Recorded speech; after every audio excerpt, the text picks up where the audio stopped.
Non, sérieux?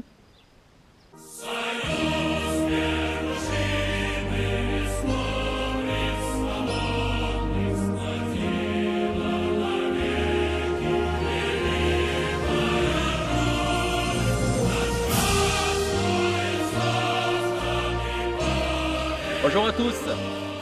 Eh oui, vous avez deviné, j'ai acheté un Mosin Nagant. Vous allez vous demander, mais comment ça se fait? Magnum 44, il a dit qu'il ne voulait pas acheter ce type de fusil.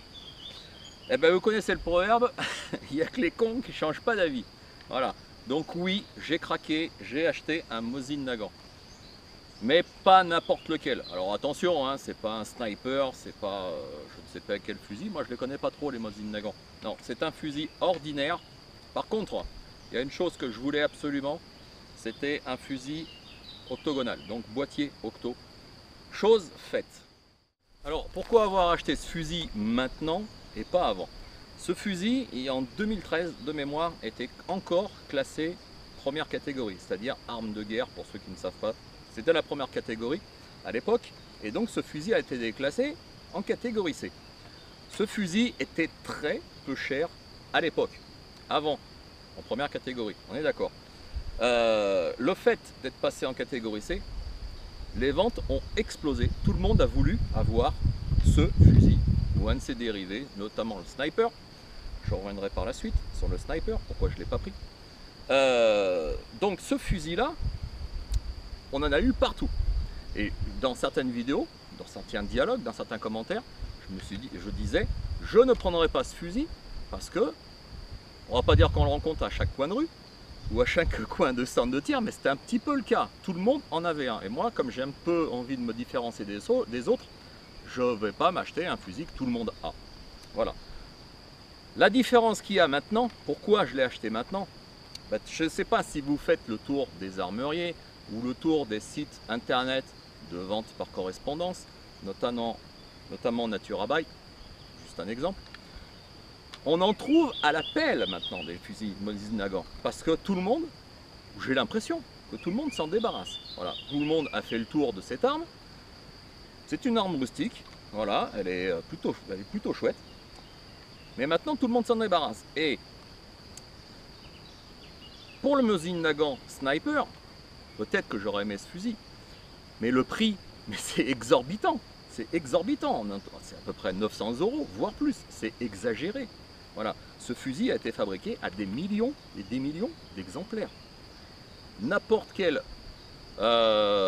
pays de l'Est, entre guillemets, a fabriqué des Mosin Nagant. Et je vais vous même dire plus, la France aussi, à une certaine période, a fabriqué des Mosin Nagant, justement pour l'Union soviétique. Voilà, donc ces fusils, ils sont, je pense, surclassés. Ils sont beaucoup trop chers actuellement. Et pourquoi j'ai acheté celui-là?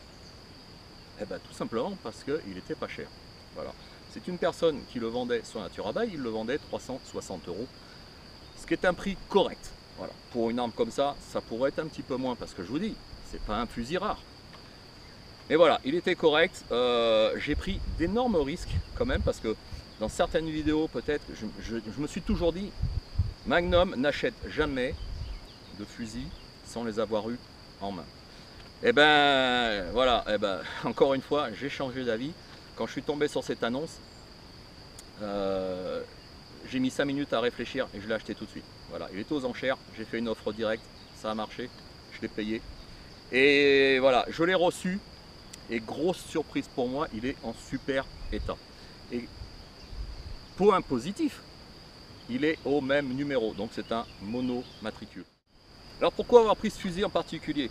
Tout simplement parce que c'est le fusil standard soviétique de la période Seconde Guerre mondiale. Celui-là date de 1931, c'est pour ça que c'est un boîtier octogonal. Après 1930, en règle générale, les boîtiers étaient ronds, pour une simplicité de fabrication, je suppose. Voilà. Pourquoi avoir pris un Mosin Nagant finalement? Parce qu'il a sa place parmi ma collection.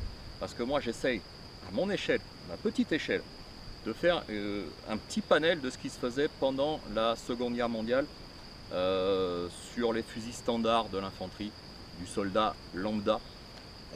Donc le Mosin Nagant, il a carrément sa place, hein, ça c'est clair. On le voit partout dans les fusils, dans les films, notamment Stalingrad, hein, comme vous avez vu au début. Ça c'est un fusil qui est incontournable. Donc forcément, il avait sa place dans ma petite collection.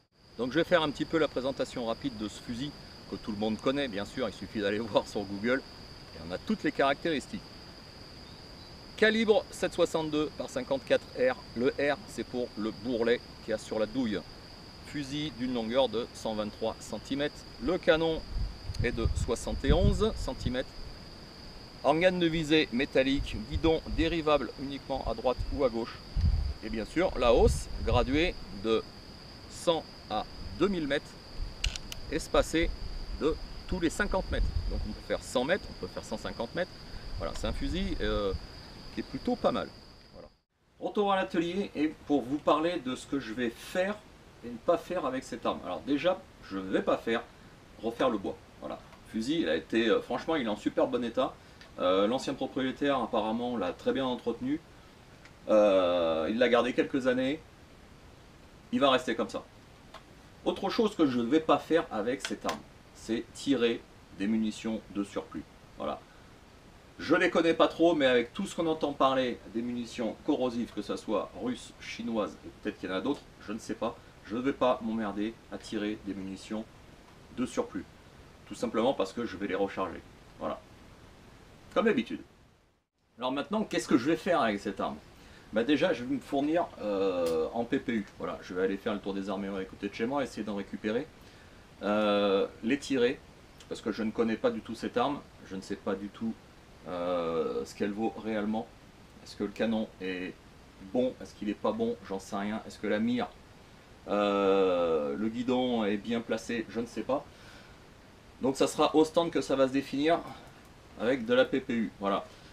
Ensuite, bien sûr, viendra le temps du rechargement. Alors je sais qu'il y a pas mal de personnes qui l'attendent parce que il y a pas mal de personnes, que ce soit sur ma page Facebook ou sur YouTube, qui m'ont contacté en message privé ou directement en commentaire sur certaines vidéos. Pourquoi est-ce que tu n'as pas de Mosin Nagant? Voilà, je le répète, c'était pas prévu, j'en ai un. Voilà, tout simplement.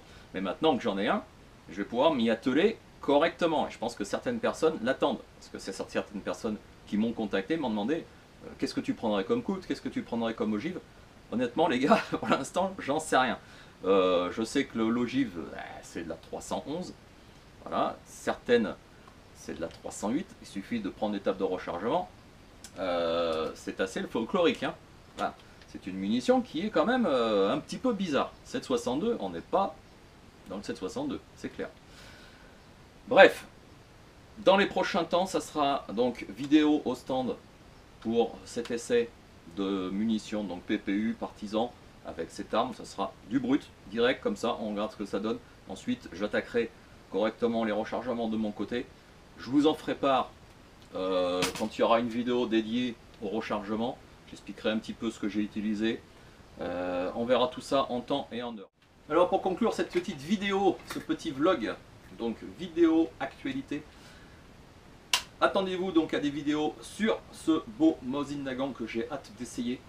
Vidéo aussi sur la R92 de Rossi, donc en 44 mag. C'est pratiquement bouclé. Vidéo aussi sur les ogives Armaforce. Donc les fameuses ogives qui viennent de ce coin de la planète, donc à l'est, très à l'est de l'Europe. Et d'autres vidéos bien sûr, hein, sur le 1892 par exemple, espagnol, sur les rechargements en poudre noire, ça c'est prévu. Maintenant, reste à ce que le stand de tir s'ouvre normalement, voilà, en entier, et qu'on puisse être tranquille pour tirer et filmer, pour ma part. Ciao, à bientôt.